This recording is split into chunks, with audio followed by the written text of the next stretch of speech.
এই সংসারে তিন ধরনের আবেগ অত্যন্ত গুরুত্বপূর্ণ, যা প্রত্যেক মানুষের জীবনে থাকে। প্রথমটা হলো আনন্দ, যা আমরা সবাই লাভ করতে চাই। দ্বিতীয় হলো ক্রোধ। এটা তখনই আসে যখন আমরা আমাদের উপর নিয়ন্ত্রণ হারাই বা কোনো পরিস্থিতি আমাদের প্রতিকূল হয়ে থাকে। তৃতীয় হলো দুঃখ। এই দুঃখ তখনই আসে যখন কোনো একটা পরিস্থিতি আমাদের মনের মতো হয় না, বা আমাদের প্রিয়জন আমাদের বুঝতে পারেন না, আমরা অমূল্য কিছু হারিয়ে ফেলি। তখন এই দুঃখ আমাদের হৃদয়ে আশ্রয় নেয়। এই তিন আবেগ হলো এমন যে আমাদের জীবনে আসতে এবং যেতে থাকবে। কিন্তু এই তিনটি আবেগের বিষয়ে কোন কথাটা মনে রাখতে হবে সেটা শুনুন। যখনই আপনি আনন্দে থাকবেন, প্রতিশ্রুতি দেবেন না, কারণ যখন মানুষ আনন্দে থাকেন তখন তিনি নিজের বিবেক বোধ হারিয়ে ফেলেন। দ্বিতীয়ত, যখনই আপনি ক্রুদ্ধ হবেন, উত্তর দেবেন না, কারণ ক্রোধের বশে যে উত্তরই দেবেন সেটা শুভ হবে না। তৃতীয়ত, যখনই আপনি দুঃখী থাকবেন, কোনো সিদ্ধান্ত নেবেন না, তখন নিজের মনের ওপর, নিজের কর্মের ওপর, নিজের উপর নিয়ন্ত্রণ রাখতে চেষ্টা করুন। যদি এই তিনটি আবেগের ক্ষেত্রে এই জিনিসগুলো মনে রাখেন, তাহলে জীবনে কখনো আক্ষেপ করবেন না। আসুন আমার সাথে ভালোবেসে বলুন, রাধা রাধা। সংসারে দুই ধরনের পথ হয়, উচিত পথ আর অনুচিত পথ। একটা শুভর দিকে নিয়ে যায় আর একটা অশুভর দিকে নিয়ে যায়। অনেক সময় অজ্ঞানতাবশত জীবনে আমরা সেই পথ নির্বাচন করে নিই যা আসলে অনুচিত। তারপর নিজেকে আশ্বস্ত করে ফেলি যে এই পথেই চলতে হবে, এখান থেকে ফেরার পথ নেই। কিন্তু যদি সত্যি বলি, তাহলে এটা শুধুই আপনার ভ্রম। আপনার মধ্যে শুধুমাত্র একটু দৃঢ়তার অভাব আছে, তা জাগ্রত করুন আর বাড়িয়ে তুলুন। আপনি দেখবেন এই সংসারে এমন কোনো পথ নেই যেখান থেকে ফিরে আসা সম্ভব নয়। এমন কোনো মানসিকতা নেই যা বদলানো সম্ভব নয়। যদি আজ এই মুহূর্তে আপনার মনে হয়ে থাকে যে আপনি কোনো অনুচিত পথে আছেন আর আপনি কোনো শুভ পথে যেতে চান, তাহলে ওখান থেকে ঘুরুন আর ফিরে আসুন। আবার সেই মোড়ে ফিরে আসুন আর সেই পথ নির্বাচন করুন যা আপনার জন্য শুভ। একটু সময় অবশ্যই লাগবে, কিন্তু নিশ্চিত রূপে আপনার উদ্দেশ্য এবং আপনার গন্তব্য এই দুই অনেক শ্রেষ্ঠ হয়ে উঠবে। তাহলে আসুন আর আমার সাথে ভালোবেসে বলুন, রাধা রাধা। কিছু মানুষ চিরকাল দুঃখে থাকেন, বলেন যে দূরত্বের কারণে ওনাদের ভালোবাসা সমাপ্ত হয়ে গেছে। এমনও কিছু মানুষ আছেন যারা বলেন যে দূরত্বের জন্য ভালোবাসা বৃদ্ধি পায়। কেউ বলেন কাছাকাছি এলে ভালোবাসা বৃদ্ধি পায়। কিন্তু আসল সত্য হলো এটাই যে দূরত্ব ভালোবাসা পরিমাপ করার কোনো মাপদণ্ডই নয়। চাতক পাখিকে দেখুন, সারা বছর সে অপেক্ষা করে যে কখন বর্ষা আসবে আর ওর তৃষ্ণা নিবারণ হবে। বর্ষার জল ছাড়া ও আর অন্য কোনো জল পান করে না। তাহলে বলুন, এই যে দূরত্বের জন্য ওদের ভালোবাসা কি সমাপ্ত হলো? এই ভালোবাসা আপনার মানসিকতা বুঝতে পারে, সে আপনার মনে লুকিয়ে থাকা আবেগ বুঝে নিতে পারে। তা সে আপনি যতই দূরে চলে যান না কেন, যতই কাছে আসুন না কেন, শুধু নিজের আবেগগুলিকে কখনো মলিন হতে দেবেন না, স্বার্থ জড়িয়ে ফেলবেন না। প্রেমকে পবিত্র করে তুলুন, এই প্রেম ক্রমাগত বৃদ্ধি পাবে। আসুন আর এই ভালোবাসার সাথে বলুন, রাধা রাধা। অন্ধকারাচ্ছন্ন রাত্রি যদি এসে থাকে, তাহলে আলোকিত প্রকাশ নিয়ে সূর্যও অবশ্যই আসে। রোগ যদি এসে থাকে, তাহলে তার ওষুধও অবশ্যই আসে। সমস্যা যদি আসে, তাহলে সেই সমস্যার সমাধানও নিজে থেকেই আমাদের কাছে চলেই আসে। এই সংসার, এই জীবনের শুধুমাত্র একটাই নিয়ম আছে, আর তা হলো এটাই, এই সংসার হলো একটা চক্রের মতো। এতে শাশ্বত বলে কিছু নেই, নিত্য বলে কিছু নেই, আর যা কিছুই রয়েছে সব বদলাতে চলেছে। যদি আপনার জীবনে দুঃখ থাকে, সমস্যা থাকে, যদি আপনি বিপদ দ্বারা আচ্ছন্ন, তাহলে মনে রাখবেন সবকিছু বদলে যেতে চলেছে। দুঃখের সময় কাঁদবেন না, মনকে আরো দুঃখী করে তুলবেন না, কারণ এখানে যা কিছুই এসেছে তা যাওয়ার জন্যই এসেছে। তাহলে এত চিন্তা কিসের? আনন্দ সহকারে জীবনযাপন করুন আর আমার সাথে ভালোবেসে বলুন, রাধা রাধা। এই জীবনে আমাদের দুজন সঙ্গী, এক হলো অন্ধকার আর এক হলো প্রকাশ। এবার যখন এই অন্ধকারে আমরা প্রদীপ জ্বালাই, সেই প্রকাশের জন্য অন্ধকার আমাদের উপর রুষ্ট হয়ে চলে যায়। এবার যদি অন্ধকারকে খুশি করতে যাও, তাহলে প্রকাশ আমাদের উপর রুষ্ট হয়ে চলে যায়। এ হলো ঠিক সেই পরিস্থিতি যে আমাদের দুই বন্ধু, তাদের মধ্যে সদ্ভাব নেই। যদি কোনো একজনের মান ভাঙাতে বা খুশি করতে যাও, তাহলে দ্বিতীয়জন অবশ্যই রুষ্ট হয়। সেই অবস্থায় আপনাকে বোঝদারের মতো কাজ করতে হবে যে কখন কাকে সমর্থন করতে হবে, কখন কার সাথে চলতে হবে।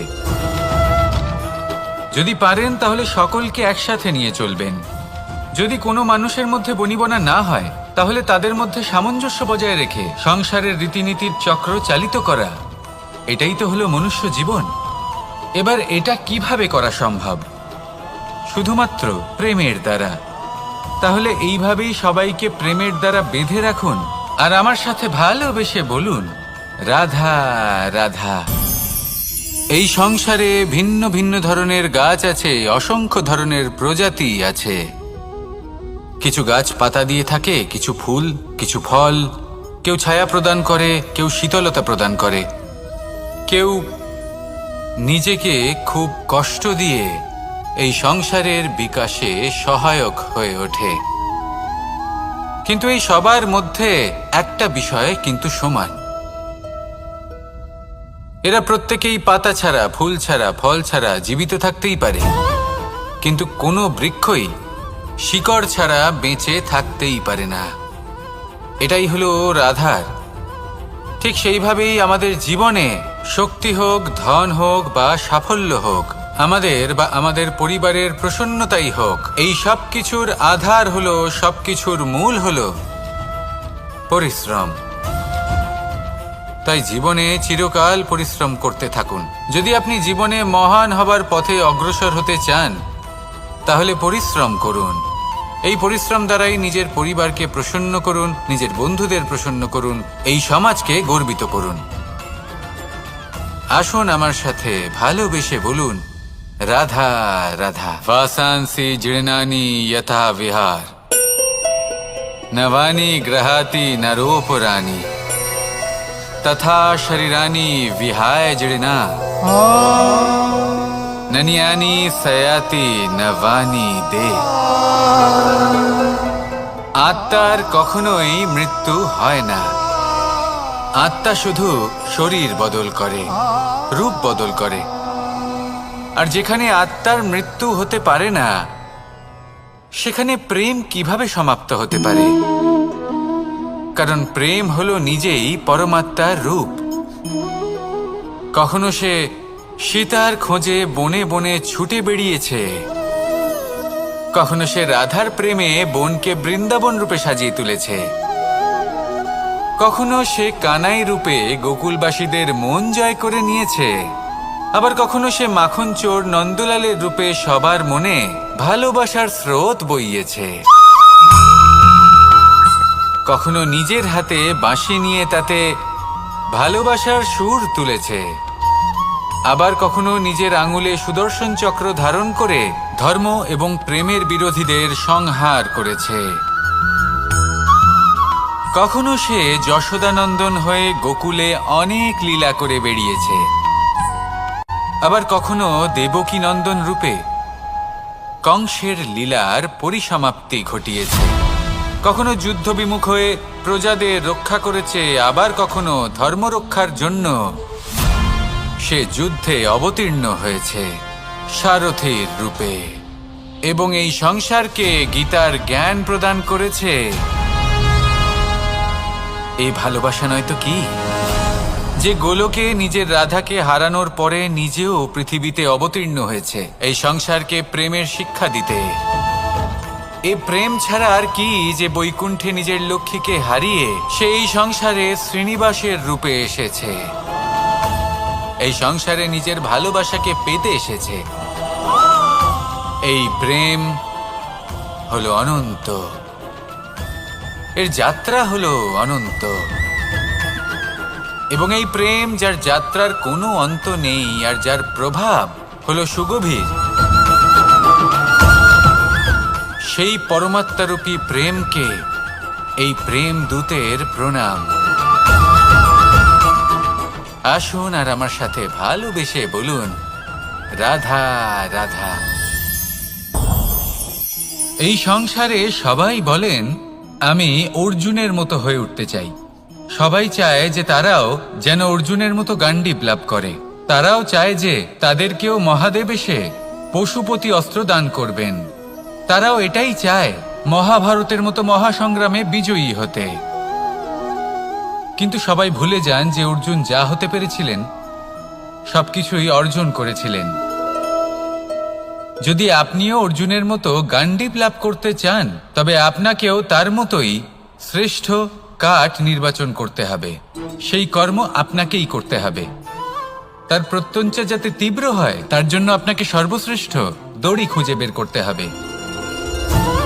আপনার বাণ যাতে ঘাতক হয়, সেই জন্য আপনাকে নতুন নতুন ধাতু খুঁজে বের করতে হবে। সেই শিক্ষা আপনাকে লাভ করতে হবে, তবেই আপনার ইচ্ছে পূর্ণ হবে। অর্জুন হওয়া বড়ই সরল, যদি আপনি কিভাবে অর্জন করতে হয় তা জানেন। শুধুমাত্র স্বপ্ন দেখেন যারা, তারা কখনোই অর্জন করতে পারবেন না। কিন্তু যদি কেউ অজ্ঞাতবাস ভোগ করতে পারে, যদি কেউ লাক্ষাগৃহ থেকে পালিয়ে বাঁচতে পারে, যদি কেউ কঠোর তপস্যা করতে পারে, প্রতীক্ষা করতে পারে এবং পরিশ্রম করতে পারে, তাহলে সে অর্জুন অবশ্যই হয়ে উঠবে। যদি আপনি অর্জুন হয়ে উঠতে চান, তাহলে কর্ম করতে শিখুন আর আমার সাথে ভালোবেসে বলুন, রাধা রাধা। আপনি কখনো রেশমের কীট দেখেছেন? নিজের সুরক্ষার জন্য সে নিজের লালা থেকে একটি সুতো উৎপন্ন করে আর সেই সুতো দ্বারা নিজেকে পেঁচিয়ে নেয়, প্রকৃতি এবং অন্য জীবজন্তুর হাত থেকে সুরক্ষার জন্য। কিন্তু যখন সেই সুতো শুকিয়ে যায়, তখন কি হয়?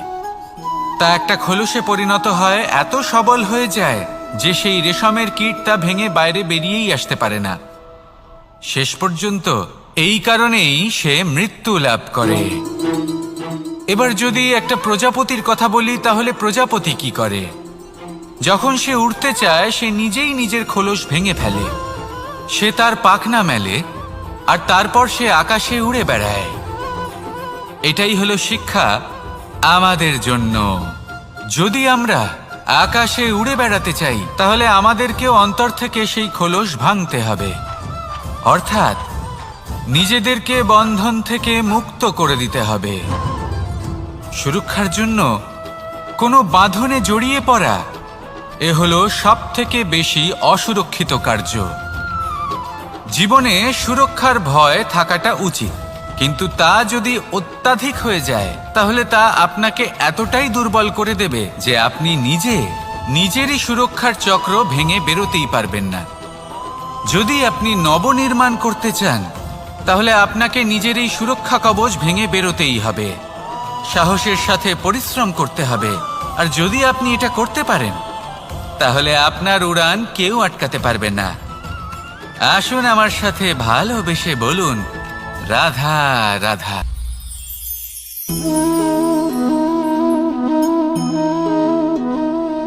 ভোজনের দ্বারাই শরীর পুষ্টি লাভ করে।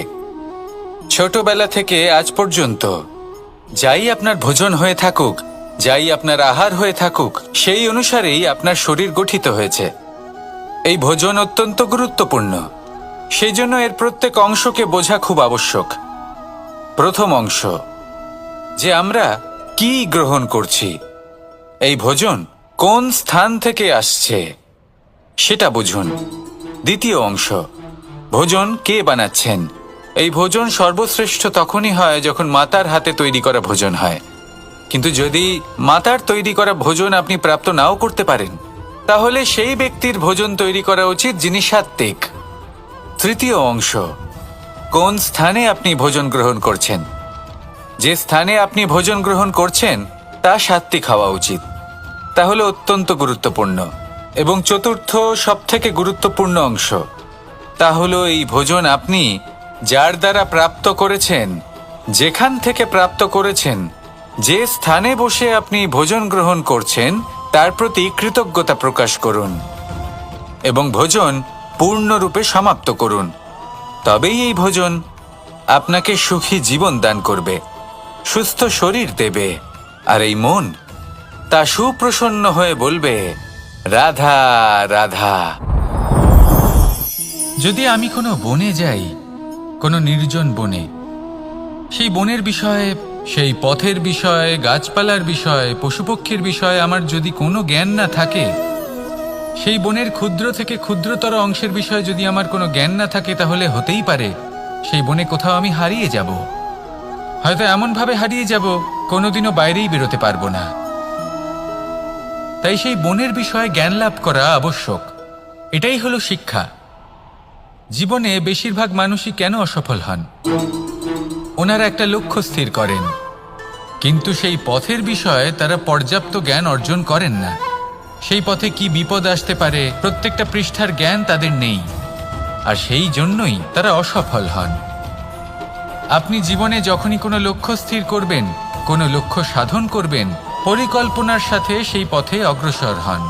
সেই পথকে বোঝার চেষ্টা করুন, সেই পথের বিপদ সম্পর্কে জ্ঞান লাভ করুন, সব কিছু জানার চেষ্টা করুন, অজানা তথ্য আহরণ করুন, আর তারপর সেই লক্ষ্যের প্রতি নিজেকে সমর্পিত করুন। তবেই আপনি সাফল্য লাভ করবেন, আর এই মন প্রসন্ন হয়ে বলবে, রাধা রাধা। বেশিরভাগ মানুষই এই কথা জানেন যে আমাদের শরীর 5টি তত্ত্ব দ্বারা নির্মিত, যাকে আমরা পঞ্চতত্ত্ব বলি: জল, অগ্নি, বায়ু, ধরিত্রী এবং আকাশ। এবার এই কথা আমরা সকলে জানি, কিন্তু এগুলোর সাথে কিছু গুণ জড়িয়ে রয়েছে যেগুলো আমরা দেখতে পাই না। যদি এই গুণগুলি আমরা আত্মসাৎ করতে শিখে যাই, তাহলে সাক্ষাৎ পরমেশ্বরের দর্শন আমরা পেতে পারি। যদি কথা বলি প্রথম তত্ত্বের, জলের কথা, জল যা প্রত্যেক জ্বলনকে শীতলতা প্রদান করে। এই জলকে দেখুন, যা শুধু প্রবাহিত হতে জানে, থামতে জানে না। জল পাথরের সাথে সংঘর্ষ করতে জানে, যার পথে অনেক বাধা আসে, কিন্তু সে প্রবাহিত হতে থাকে। নিরাকার হলো এই জল, যে কোনো পাত্রেই রাখুন না কেন তার আকার ধারণ করে নেবে। এটাই হলো এর বিশেষত্ব, এবং এটাই হলো আমাদের শিক্ষা। কিভাবে প্রবাহমান থাকতে হবে, কিভাবে আমাদের থামলে চলবে না, তাতে আমাদের পথের মধ্যে যতই যেরকমই সমস্যা আসুক না কেন, আমাদের এই জলের মতোই নিরাকার হয়ে যে কোনো পরিস্থিতিতেই প্রবাহমান থাকতে হবে। এই শিক্ষাই জলের থেকে লাভ করুন, আর আমার সাথে ভালোবেসে বলুন, রাধা রাধা। এই সংসারের অন্তের, এর বিনাশের প্রারম্ভ কিভাবে হয়? কোনো যোগের মাধ্যমে, কোনো ভয়ানক অসুরের আগমনে, নাকি প্রকৃতির রাগের কারণে? না, এই সংসারের বিনাশের প্রারম্ভ হয় আমি থেকে। এই আমি, এই তুমি, এটা আমি করেছি, ওটা তুমি করেছো, এটা আমার, ওটা তোমার, আদি ইত্যাদি। এই ভাব যখন মনে বাসা বেঁধে নেয়, সর্বপ্রথম ঘর ভাগ হয়, তারপর বসতি, তারপর প্রাণ, আর তারপর দেশ, আর সবার শেষে সমস্ত সংসার ভাগ হয়ে যায়। আর এই ভাগ হয়ে যাওয়া শেষে মনোমালিন্যে পরিণত হয়। এখন এমত অবস্থায় কি করা যেতে পারে? কিভাবে বাঁচা যায় এই পরিস্থিতির থেকে? কিভাবে দূরে থাকা যায় এই বিনাশের থেকে? উত্তর সেই একটাই, করুণা। একে অপরের দরকারগুলি বুঝুন, একে অপরের সমস্যাগুলি বুঝুন, একে অপরের দুঃখের সাথী হয়ে দাঁড়ান, একে অপরের সুখের ভাগীদার হন। আর শেষে যখন এই আমি আমরাতে পরিণত হবে, তখন এই বিনাশ নিজে থেকেই দূরে চলে যাবে। তাহলে আমরাতে বিশ্বাস করতে শিখুন, আর আমার সাথে ভালোবেসে বলুন, রাধা রাধা। এই মুদ্রা, এবারে ভাবুন, এটাই আমাদের জীবন। জীবনের সুখ আর দুঃখ, এই মুদ্রার, এই জীবনের দুটি দিক। কিন্তু যখনই আমরা ঈশ্বরের কাছে প্রার্থনা করি তখনই আমরা সুখ চাই, আর সেই সুখ আসেও। আর যখনই সেই সুখ আসে তখন ব্যক্তি সর্বপ্রথম তাকে ভুলে যায় যে দুঃখের সময় ওনার সাথে ছিলেন। আর এমত অবস্থায় উনি সাহায্য করেন না, উনি করেন উপকার। আর এই উপকারের বদলে মানুষের থেকে উনি নিজের জন্য শ্রদ্ধা চান। আর সেই শ্রদ্ধা, সেই চাহিদার কারণে উনি নিজেকে অন্যদের থেকে শ্রেষ্ঠ, অন্যদের থেকে ভিন্ন মনে করতে বিবশ হয়ে যান। আর আলাদা হবার কারণে তার মধ্যে জেগে ওঠে অহংকার, আর সেটাই হয় তার পতনের কারণ। এবার এতে কি করা যেতে পারে? কি চাওয়া যেতে পারে ঈশ্বরের কাছে? এই প্রশ্ন অবশ্যই মনে আসে। ঈশ্বরের কাছে চান সুখ, শুধুমাত্র ততটাই যাতে অহংকার না আসে, আর দুঃখ ততটাই যাতে শ্রদ্ধা না চলে যায়। রাধা রাধা। এই সংসারে এমন কিছুই নেই যা সব সময় একই থাকবে। যা কিছু নির্মাণ হয়েছে তা একদিন অবশ্যই ভেঙে পড়বে। কিন্তু এই ভেঙে যাওয়ার বিশ্লেষণ আপনি কিভাবে করবেন তা আপনার উপরে নির্ভর করছে। ওই আকাশের দিকে তাকান, ওই মেঘ, ওটাও ভেঙে পড়ে, কিন্তু নিজে ভেঙে পড়ার সাথে বর্ষাকে তৈরি করে যায়। মাটির ডেলা অবশ্যই ভেঙে পড়ে, কিন্তু ব্যবহারযোগ্য মাটির রূপ নিয়ে। এই ধরিত্রীর বুকে কোনো এক বীজ যখন ভেঙে পড়ে তখন ধরিত্রীর উপর এক বিশাল আকারের বৃক্ষ নির্মাণ করে। যদি জীবনে কিছু ভেঙে পড়ে তাহলে নিরাশ হয়ে পড়বেন না, নিজের সাহস হারাবেন না। ধনাত্মক দৃষ্টিভঙ্গি দিয়ে দেখতে চেষ্টা করুন। মনে করুন নিয়তি নিশ্চয়ই আপনার জন্য আরো ভালো কিছু ভেবে রেখেছে, যা ভবিষ্যতে আপনার প্রতীক্ষা করছে। ধনাত্মক চিন্তা ভাবনা করতে থাকুন, তারপর দেখবেন শ্রেষ্ঠ রচনা নিজেই তৈরি হবে। রাধা রাধা। চলতে থাকা, থেমে যাওয়া, বিশ্রাম নেওয়া, তারপর দম নিয়ে পুনরায় দাঁড়িয়ে পড়া, আর তারপর আবার সেই পথ চলা। এটা জীবনের অভিন্ন এক অঙ্গ, এটার থেকে আপনি পালাতে পারবেন না। কিন্তু এই অঙ্গকে আপনি নিজের জীবনে কিভাবে প্রয়োগ করবেন, কিভাবে তাকে কাজে লাগাবেন, সেই সিদ্ধান্ত আপনাকে নিতে হবে। যারা হেরে যান তারাও জীবনে থমকে যান, আবার যারা জেতেন তারাও দাঁড়িয়ে পড়েন। যারা হেরে যান তারা হাঁপিয়ে দাঁড়িয়ে পড়েন, যারা জিতে যান তারা দাঁড়িয়ে পড়েন সেই সর্বোচ্চ স্তরে পৌঁছে গিয়ে। এবার দাঁড়াতে তো আপনাকে হবেই, তা হতেই হবে। কিন্তু কখন, কিভাবে দাঁড়াবেন, ক্লান্ত হয়ে নাকি সর্বোচ্চ স্তরে পৌঁছে গিয়ে, সেই সিদ্ধান্ত আপনার। অবশ্যই দাঁড়িয়ে পড়ুন, কিন্তু ক্লান্ত হয়ে নয়, কারণ আপনাকে পুনরায় দাঁড়িয়ে পড়তে হবে, পুনরায় যাত্রাপথে এগোতে হবে এবং সর্বোচ্চ স্তরে পৌঁছতেই হবে। রাধা রাধা।